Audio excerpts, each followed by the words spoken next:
The theater had always been my escape, a sanctuary where reality faded behind red curtains and the smell of old wood and dust. It wasn't grand, just a local playhouse, but it had a charm that drew me in. When the director asked me to stay late one evening to help clean up after rehearsals, I didn't hesitate. Alone in the theater, it sounded like a dream. As the last actor left and the heavy doors clanged shut, silence filled the space, the kind of silence that makes you hyper-aware of your own breathing. I grabbed a broom and started sweeping the stage. That's what I told myself it was. The stage lights caught something shiny, like a reflection, a glint of metal. I stared, but it vanished before I could make sense of it. "Probably nothing," I muttered, resuming my work. I turned toward the wings of the stage, and that's when I saw it.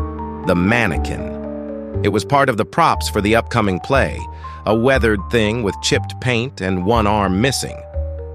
Only I distinctly remembered it being backstage when I started cleaning. Now, it was center stage. My stomach twisted, but I told myself someone must have moved it as a prank. I pushed it back to the wings, leaning it against the wall. The mannequin was back on the stage, but it wasn't standing. It was sitting in one of the audience seats.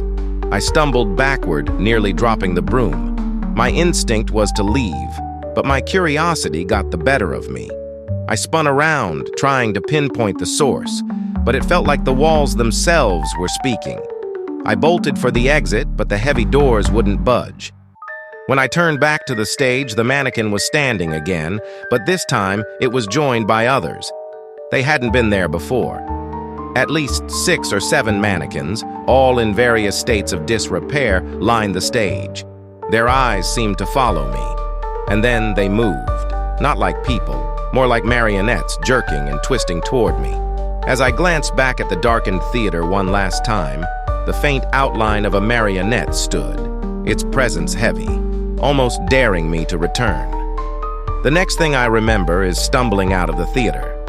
The morning sun was breaking over the horizon, painting the street in muted gold. I was clutching my car keys so tightly they left marks in my palm. How I got out, I'll never know. I haven't been back to the theater since.